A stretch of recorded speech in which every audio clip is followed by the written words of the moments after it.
अस्सलाम वालेकुम दोस्तों, कैसे हैं आप सब। मैं ज़बीना फ़याज़ एक बार फिर आपके साथ मैं शुरू कर रही हूँ Shiddat Qalb by Mirha Rajput episode number 29। और शुरू करने से पहले हमेशा की तरह कहूँगी कि अगर आप मेरे चैनल पर नए हैं या अब तक चैनल को सब्सक्राइब नहीं किया तो प्लीज़ चैनल को सब्सक्राइब कर लिए, बेल आइकन को ज़रूर दबा दें, कमेंट करके ज़रूर बताएं कि नावल आपको कैसा लग रहा है।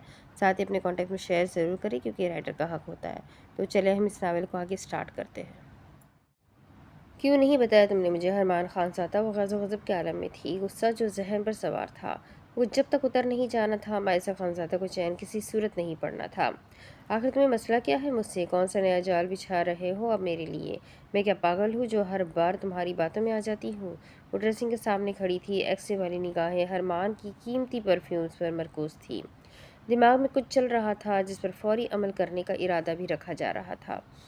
मैं जानती हूँ तुम्हें कोई मेरी फ़िक्र नहीं है। सबसे पहले मायसन ने हरमान की फेमस डियोर की परफ्यूम उठाई, फिर अगले ही लम्हे पूरी कुव्वत से उसे ज़मीन पर फेंक दी। एकदम खामोश फिज़ा में इर्तियाश पैदा हुआ। कांच फर्श से टकराया और करची करची हो गया। डियोर की ताज़ा खुशबू जल्द ही पूरे कमरे को अपनी लपेट में ले गई, सिवाय मायसा के जो इस वक्त कुछ भी महसूस करने से कासिर थी। तुम झूठे हो, तुम ड्रामा कर रहे हो, ये सब झूठ है जो तुम दिखा रहे हो। अब उसने गुस्सी उठाई और उसी कुव्वत से फर्श पर दे मारी। ये करचिया ही करचिया, आवाज़ ही आवाज़। अब तुम्हारा कोई और मकसद होगा। आखिर चाहते क्या हो तुम मुझसे? वो जुनूनी अंदाज में अब शनाल उठा गई और देखते ही देखते वो भी ज़मीन बोस हो गई। तदफन किसी की मतहीर नज़रों ने उसे अचंभे से देखा। दोनों हाथ सीने पर बांधे इंतहाई पुरसुकून अंदाज में वो पिछले 5 मिनट से उसे देख रहा था, जो वक्त के साथ साथ अपने पागलपन में इजाफा कर रही थी। यकीनन आज वो ऐना मालूम हो रही थी। ये काम तो ऐना के थे। हाँ तो क्या ऐना की परछाई मायसा पर पड़ गई? मुझे मेरे ही भाई के बारे में नहीं बताया, और अगर मैंने पूछा तो तुमने झूठ बोल दिया। सब जानती हूँ मैं तुम किस चक्करों में हो। तुम मुझे फंसा रहे हो। अब मैं तुम्हारी किसी बात पर यकीन नहीं करूँगी। अब ब्लूबेरी की बारी थी। वो भी इसी अंदाज में करची करची हो गई। फिर कैलिन फर्श पर दे मारी। उसके बाद आखिरी दो, टॉम फोर्ड और जिमी चाव भी वैसे ही फर्श पर फैल गई। पूरा कमरा तेज़ खुशबू में नहा गया। तोड़ो तोड़ो, सब तोड़ दो, लूट का माल है ना।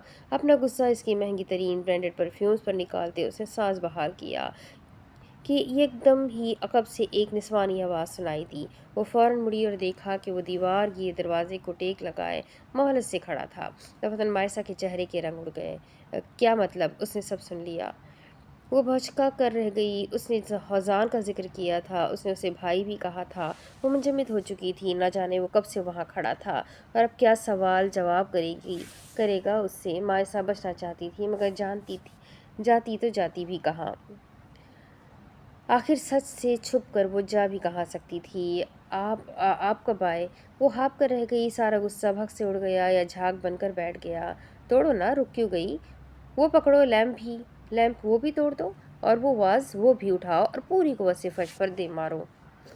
और अगर फिर भी गुस्सा ना खत्म हो तो एक काम करना, इस पूरे कमरे को आग लगा देना।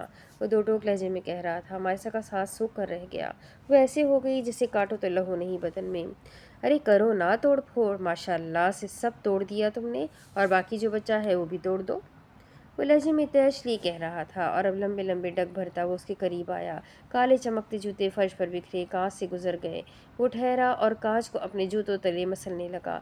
बिल्कुल मायसा के रूबरू, थोड़ी गर्दन झुकाए वो उसके सुनहरी बालों पर निगाहों का इर्तिकास टिका गया। आप कब से दरवाजे पर खड़े थे?" वो बोली भी तो सिर्फ इतना सा।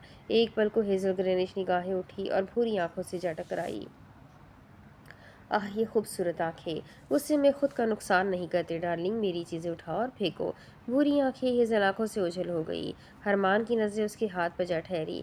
उसने मुट्ठियों को दबोचा हुआ था और ज़ोर से दबोचने की सूरत उसके लंबे नाजुक उसकी हथेलियाँ उस उसकी लंबे नाजुक उसकी हथेलियों की नाजुक जिल्द में पे लंबे नाखून उसकी हथेलियों की नाजुक जिल्द में पेवस्त हो गए, जिन्हें मद्देनज़र रखते हुए वो धीमी आवाज़ में बोला, हौला सा। लेकिन मायसा तो अफकार में थी। उसकी सोचों का महू कुछ वक्त पहले वाले मंजर में खो गया था। बस वो सोच रही थी, अगर हरमान ने पूछ लिया वो इतना हाइपर क्यों हो रही है, वो हौजान को अपना भाई क्यों कह रही है, तो मायसा क्या जवाब देगी।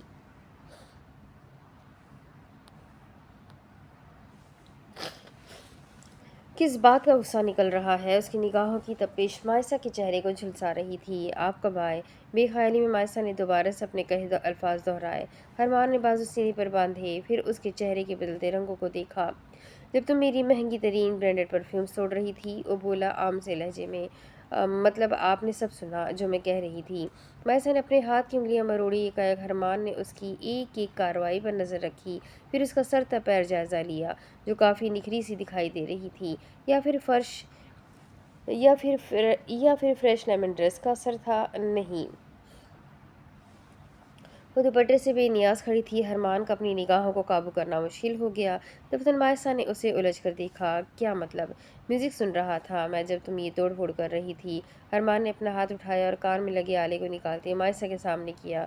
ओह, तो मतलब वो एयरबड्स कान में लगाए म्यूजिक सुन रहा था। बेवक्त मायसा का न जाने कब से हलक मटका सांस बहाल सा हुआ। तुम्हें सुना तो नहीं तुम्हें सुना तो नहीं, लेकिन तुमने देखा ज़रूर है। ये क्या तरीका था मायसा? ऐसा भी क्या मसला है जो तुम तोड़ फोड़ कर रही हो? अगर तुम्हारे हाथ में लग जाता तो? ज़रा अपना ही ख्याल कर लो। जानती भी हो कि तुम्हारी तबीयत अभी मुकम्मल तौर पर संभली नहीं, फिर भी ये लापरवाही। वो एकदम से मुख्तलिफ हो गया। ये ज़माने भर की फ़िक्र अचानक से कैसे सताने लगी? दबदन मायसा ने भवें से कोड़ी, शक की निगाहें। तुम्हें मेरी फ़िक्र करने की कोई ज़रूरत नहीं। फिर तुम वो एक ही दफ़ा डिसाइड क्यों नहीं कर लेती कि उसे क्या कहना है, तुम या आप? तुम्हारी फ़िक्र नहीं करूँगा तो किसकी करूँगा? यूँ खड़े खड़े वो एकदम से कैसे मायसा पर मेहरबान हो गया। लिहाजा उसका एक अंदाज़ मायसा के शक को मज़ीद पुख्ता कर रहा था। अपनी ये फ़िक्र संभाल कर रखो अपनी पसंदीदा औरत के लिए। आह! उसका फेंका ये तीर दिल पर लगा था। वो क्यों बात को भूल नहीं रही थी?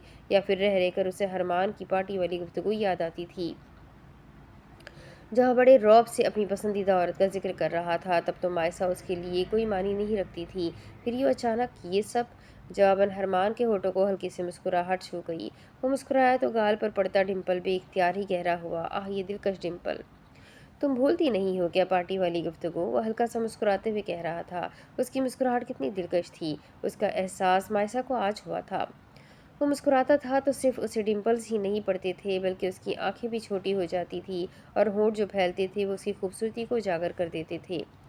नहीं, वो तहकम से बोली, कुछ बातों को भुलाया नहीं जाता। उसकी आवाज़, उसका लहजा, उसका ये तासुर ऐसा क्यों था? कहते ही वो रुकी नहीं, बल्कि हरमान के पास से गुजरने लगी। जब ऐन वक्त एक आखिरी लम्हे पर हरमान ने उसका हाथ थामा, एकाएक मायसा ठहर गई। हरमान पलटा और एक जिस्त में उसे खींचकर अपने साथ लगाया। हालांकि इस अचानक अफतादगी पर मायसा खानज़ादा दांत पीसती हुई उसके सीने से जा लगी। मुझे भी इन बातों में शामिल कर लो, चलो इस बहाने ही सही, मैं तुम्हें याद तो रहूँगा ना। वो झुका और बिल्कुल उसके कान के करीब सरगोशी करने लगा। इस दौरान उसके हिलते लब मायसा की कान के लौ को छू गए।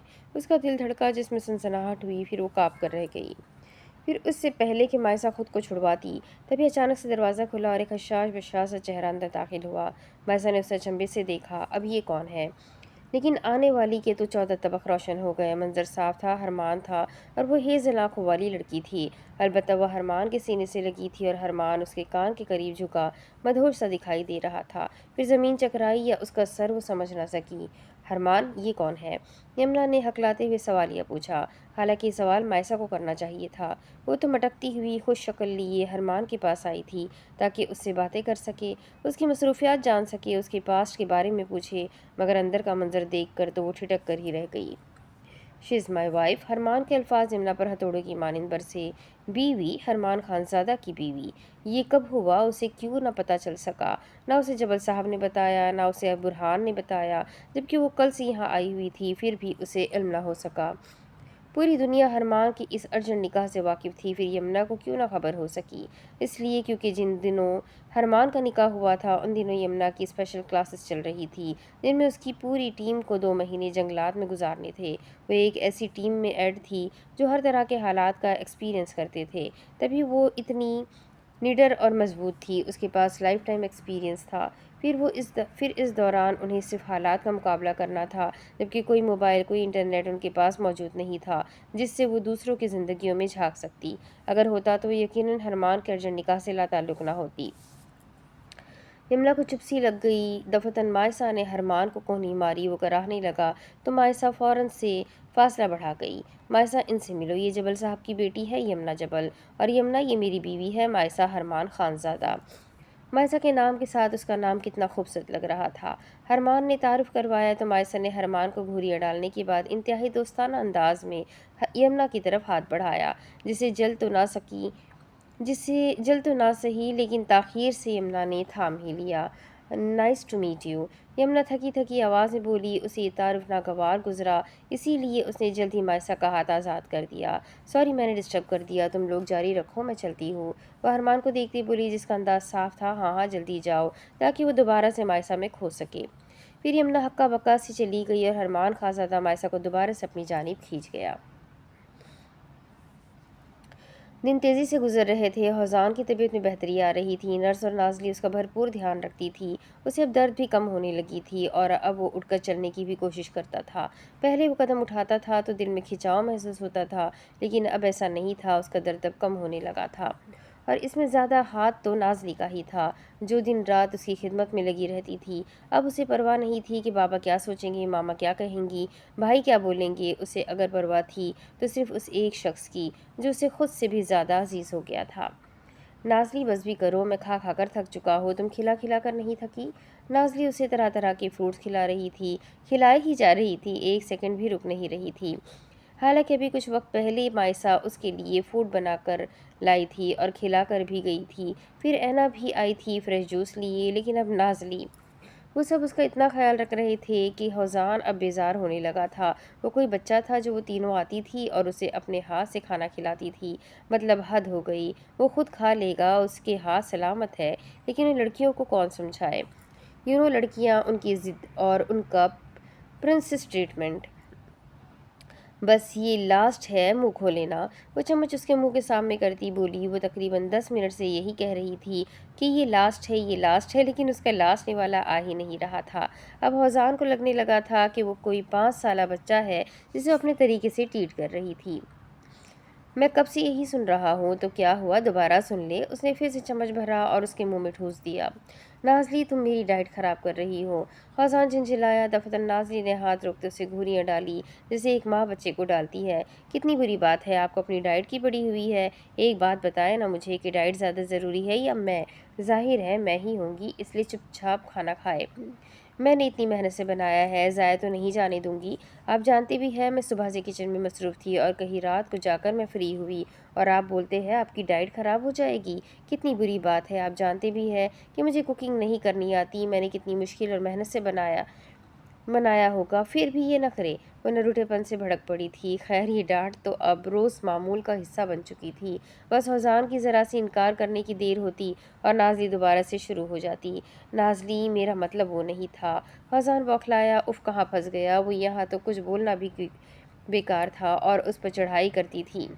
وہ اس پر چڑھائی کرتی تھی، کہیں یونی کے بدلے تو نہیں لے رہی تھی۔ آپ کا جو بھی مطلب تھا، آپ چپ کر جائے، آپ کو اپنی ڈائٹ کی پڑی ہے، آپ کو پتہ ہے روز مجھے کیسی کیسی نظروں کا سامنا کرنا پڑتا تھا، سب اب مجھے مشکوک نظر سے گھورتے ہیں، جیسے میں نے پتہ نہیں کیا حرکت کر دی ہو۔ ہاں تو جب سارا دن یہاں رہو گی تو یہ تو ہوگا۔ ہوزان نے اس کی بات ٹوک دی ہے، کتنے بے مروت ہے آپ۔ ہاں تم چھپ کر بھی تو آ سکتی ہو، لیکن نہیں، تم تو سب کو دکھا کر دھڑلے سے میرے روم میں آتی ہو، جیسے انہیں ہی باور کروا رہی ہو۔ اور ویسے بھی اب میں بالکل ٹھیک ہوں، اٹھوں گا، چلوں گا، پھروں گا، مزید ٹھیک ہو جاؤں گا، لیکن تم اٹھنے ہی نہیں دیتی۔ ہوزان نے شکایت کی تو نازلی نے اسے کنکھیوں سے گھورا۔ میں نے کیا آپ کے ہاتھ پکڑ رکھے ہیں یا پھر پیر؟ وہ بگڑی، ہاتھ میں پکڑی ٹرے سائڈ ٹیبل پر پٹک کر رکھی۔ کیوں غصہ ہو رہی ہو، میں نے جسٹ بات کی ہے۔ ہوزان نے ایبرو اچکائے، پھر وہ کمفرٹر خود سے دور کرنے لگا۔ یہ آپ کی جسٹ بات مجھے بہت زور سے لگی ہے، میں کیا زبردستی کرتی ہوں آپ کے ساتھ؟ آپ کو تو عزت راز ہی نہیں ہے، میں آپ کی فکر کرتی ہوں اور آپ؟ فکر ادھورا چھوڑ دیا گیا۔ وہ خاموش ہو گئی۔ اچھا بس کرو، وہ ڈریسنگ ڈراز سے میرا موبائل پکڑاؤ، مجھے یونی کال کرنی ہے۔ فریال بیگم نے اس سے اگلے دن ہی اسے اس کا موبائل اور پیکٹ میں موجود چیزیں پکڑا دی تھی، جو کہ مائسہ نے سنبھال کر ڈریسنگ ڈرا میں رکھ دی تھی۔ کیوں کرنی ہے؟ یہ بتانے کے لیے کہ میں کل یونی آ رہا ہوں، پہلے ہی اتنے دن گزر گئے اور پھر سب جانتا ہوں میں۔ یہ جو دھڑام دھڑام تم چھٹیاں کر رہی ہو، करती जा रही हो ना। तुम्हें तो बस बहाना चाहिए होता है छुट्टियों का। अच्छा मेरे प्रोफेसर, मेरे कज़िन और मेरे होने वाले शौहर की इतनी तबीयत ख़राब थी और मैं मुँह उठाकर यूँ नहीं चली जाती। नाज़ली उठी, चलती हुई ड्रेसिंग ड्रॉ के करीब गई, उसे अंदर से उसका मोबाइल निकाला, फिर पलटने ही लगी कि ठिठक कर रह गई। पैकेट के करीब उसका वॉलेट पड़ा था, वो वॉलेट जो नाज़ली ने चुराया था, वो वॉलेट जो खो गया था, लेकिन अब वो यहाँ क्या कर रहा था? ये वॉलेट? उसने झट से वॉलेट उठाया। हज़ान उसकी कार्रवाई देख रहा था और ये देख कर बेइख्तियार ही उसके होठों को मुस्कुराहट छू गई। ये वॉलेट तो मुझसे गुम हो गया था, फिर आपको कहाँ से मिला?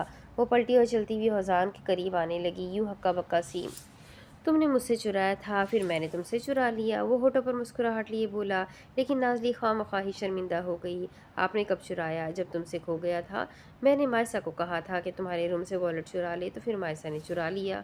ओह, तो मायसा ने चुराया था। मुझे लगा शायद एजे जानबूझकर मुझे तंग करने के लिए ले गया है, और मैंने उसके बाद उसके कमरे की तलाशी भी ली थी, लेकिन मुझे मिला ही नहीं। मलेशिया की खुशगवार सुबह सुबह हो गई, सूरज तुलू हो गया। धूप की तमाज़त मलेशिया की लंबी लंबी इमारतों को छूने लगी। खिड़की से पड़ती सूरज की हल्की हल्की रोशनी उनके कमरे को रोशन कर रही थी। बेड पर पड़े दो वजूद अभी तक नींद की आगोश में थे। उनके दरमियान काफ़ी फासला था, या फिर ज़ारा ने खुद बना रखा था। वो कुछ वक्त पहले ही सोया था, फजर की नमाज़ पढ़ने के बाद ही उसकी आँख लगी थी, वरना पूरी रात वो करवटें बदलता रहा था, न जाने क्यों। शायद इसलिए कि आज एल्फ उसके पहलू में लेटी थी। उसकी मोहब्बत, उसकी चाहत, उसकी बीवी, और सबसे बढ़कर उसकी मैडम। वो उसके कमरे में था, उसके बिस्तर पर, उसकी कुर्बत में, फिर उसका थोड़ा सा बेचैन होना तो बनता था ना। बहुत सारी कोशिशों के बाद जब नींद ने ठान ही लिया कि वो आज ज़ारान खानज़ादा पर मेहरबान नहीं होगी, तो फिर वो भी तंग आकर इज़्तिराबी की कैफियत में उठ खड़ा हुआ। निगाहें भी उलझी हुई थी, बार बार बाइसिम उठ रही थी, जहाँ वो घमंडी लड़की दुनिया जहाँ से बेखबर अपनी नींद के मज़े लूट रही थी।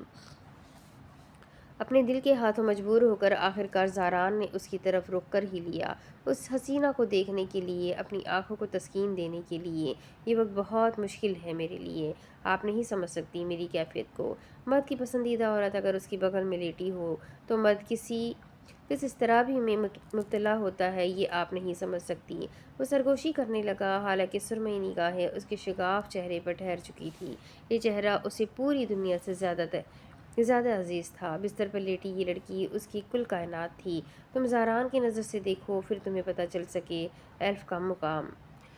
फिर जब तक मुअज्जिन की आवाज़ उसकी समातों से ना टकराई, उसे नींद नहीं आई। वो बेड ग्राउंड से टेक लगाए बिना पलक झपके पूरी रात उसे देखता रहा, कभी मोहब्बत की निगाह से तो कभी रश्क की निगाह से। और अब लेट सोने की वजह से उसकी जल्दी आंख ना खुल सकी, और उसकी बगल में लेटी एल्फ भी बेखबर सो रही थी। दवाई का असर था शायद, जो उसे अभी तक होश नहीं आई। वक्त गुजरता रहा, 5 मिनट, 10 मिनट, 15 मिनट, 20 मिनट, हल्की हल्की हरकत हुई, थोड़ी थोड़ी आंखें खुली, पलकों की सर्जिश हुई। फिर एल्फ ने जमाई ली, आंखें खुली तो पहली नज़र ही वॉल से टकराई। जहन रोशन हुआ, फिर जगमगाया। एक ही पल में रात वाला सारा मंजर किसी फिल्म की तरह उसकी आंखों के सामने चला। वो थी ज़- वो थी ज़ारान था, और उसकी मोहब्बत भरी बातें थी। फिर क्या हुआ? उसने टैबलेट खाई और वो सो गई। लेकिन ज़ारान, वो कहाँ गया? वो झपाक से उठी, फिर अगले ही लम्हे उसकी निगाह दाएं जानिब गई, जहाँ उस शहजादी का गुलाम बेखबर सो रहा था। एक ही लम्हे में ज़ारान को अपने बिस्तर पर देखकर एल्फ के 14 तबक रोशन हो गए। वो उसके कमरे में, उसके बेड पर, उसके कंफर्टर पर था। उसके इतने नज़दीक किसने इजाज़त दी ज़ारान को उसके करीब सोने की? एक ही पल में एल्फ का पूरा चेहरा सुर्ख हो गया। ये क्यों हुआ एल्फ? एकदम से सो कैसे गई? उसने कौन सी मेडिसिन ली थी? उसने रुख मोड़ा और साइड टेबल पर पड़ी टैबलेट को उठाया। 2 पत्ते थे दवाइयों के, एक तो भरा हुआ था, जबकि दूसरे में से एक गोली निकाली गई थी। मतलब ज़ारान ने उसे मेडिसिन दी थी। हालांकि डॉक्टर ने उसे ये रेफ़र तो नहीं की थी, उन्होंने तो दूसरी दी थी। फिर हौजान ने उसे वो गोली क्यों दी जिसे खाकर गुनूदगी होने लगती है और अपना होश तक नहीं रहता? एक ही पल में ढेर सारा गुस्सा उसे ज़ारान पर आया। वो ऐसा क्यों चाहता था कि एल्फ सो जाए? उसके बदन में आग भड़की, फिर शोले जले। फिर वो उठी और दूसरी तरफ आते ज़ारान के सामने जा खड़ी हुई। उसके कदमों की आहट पर भी वो ना उठ सका, जब देखते ही देखते एल्फ ने हाथ आगे बढ़ाया और नहवत से कंफर्टर उस पर से खींचा। ज़ारान ने कंफर्टर पर हाथ रखे हुए थे कि एल्फ के खींचने की सूरत ज़ारान की आंख खुल गई। तुम मेरे बेड पर मेरे इतने करीब क्या कर रहे हो? वो अपने आपे से बाहर होती चीखी। ज़ारान उठा, फिर बेड पर बाजू का वजन डालता बेड ग्राउंड से टेक लगाकर बैठ गया। आपकी तबीयत ठीक नहीं थी, इसलिए मैं आपके पास रुक गया। इस दौरान उसने अपनी आंखें मस ली, जबकि एल्फ का तो दिल चाहा पास से पानी से भरा जग उठाकर सारा का सारा उस पर उंडेल दे। मेरी तबीयत ठीक नहीं थी कि तुमने मुझे गुनूदगी की मेडिसिन दी थी। एल्फ ने जहरीला तीर निशाने पर छोड़ा। लबतन ज़ारान ने उसे ऐसे देखा जैसे उसकी दिमागी हालत पर शुबा सा हुआ हो। आपको दर्द ना हो और आप आराम से सो जाए, इसीलिए दी थी।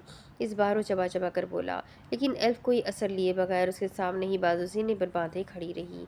झूठ मत बोलो मुझसे, मैं सब जानती हूँ। तुमने मुझे मेडिसिन इसलिए दी ताकि तुम मेरे करीब सो सको। दवाइयों का असर उल्टा पड़ गया था क्या, जो वो अब इतनी बहकी बहकी बातें कर रही थी? ये क्या कह रही हैं आप? भला मैं क्यों ऐसा चाहूँगा? वो हक तक सा एल्फ को देख कर रह गया। क्या क्या सोच लेती थी वो। हालांकि इस वक्त ज़ारान के सर पर इंतहा का दर्द हो रहा था। उसे वक्त वक्त से ठेस उठ रही थी, लेकिन एल्फ मैडम को सिर्फ अपनी पड़ी हुई थी। फिर तुम काउच पर क्यों नहीं सोए? मेरे ही बेड पर, मेरे ही कंफर्टर पर क्यों सोए? उसका माइंड डबल माइंड हो गया था। एक तरफ तो वो हाल में थी, लेकिन दूसरी तरफ वो रात वाले मंजर में खोई हुई थी जब ज़ारान ने उससे इजहार मोहब्बत किया था। उसका माइंड आउट ऑफ माइंड हो चुका था जब भी वो ऐसी बातें कर रही थी। क्योंकि मैं आपका शौहर हूँ, कोई गैर नहीं। ज़ारान को अब गुस्सा आने लगा था। वो कैसे इल्ज़ाम लगा रही थी उस पर, और ऊपर से उसका सर दर्द उसको भी अभी ही होना था क्या? सच सच बताओ, कहाँ कहाँ छुआ है तुमने मुझे? पहले तुमने मुझे गुनूदगी की दवाई दी, फिर मेरी बेहोशी का फ़ायदा उठाया। वो अपने ही धुन में बोलती हुई खामोश हुई जब ज़ारान एक झटके में बेड से उठा और उसके रूबरू जा खड़ा हुआ। निगाहें उसकी पेशानी पर थी, जहाँ सफ़ेद पट्टी सुर्ख हो रखी थी। हाँ, उठाया है मैंने आपकी बेहोशी का फ़ायदा। बताए क्या कर लेंगी आप? ज़ारा ने सीने पर बाजू बांध लिए, लहजा अटल हो गया, ऐब्रोज का लिए गए। एकाएक एल्फ बड़बड़ा हड़बड़ाई और फासला बढ़ा गई। शर्म आनी चाहिए तुम्हें। अभी वो महज इतना ही बोली जब ज़ारान बिना उसकी मज़ीद सुने बगैर लंबे लंबे डग भरता हुआ उसके कमरे से निकल गया। अब इसके आगे की कहानी मैं आपको अगले वीडियो में सुनाऊंगी कि आगे क्या होगा। ये जानने के लिए मेरे साथ बने रहे। वीडियो को लाइक करें, चैनल को सब्सक्राइब करें, बेल आइकन को ज़रूर दबाएं। मिलते हैं अगले वीडियो में, तब तक के लिए अपना खूब सारा ख्याल रखें, मुझे भी दुआ में याद रखें। अल्लाह हाफिज़।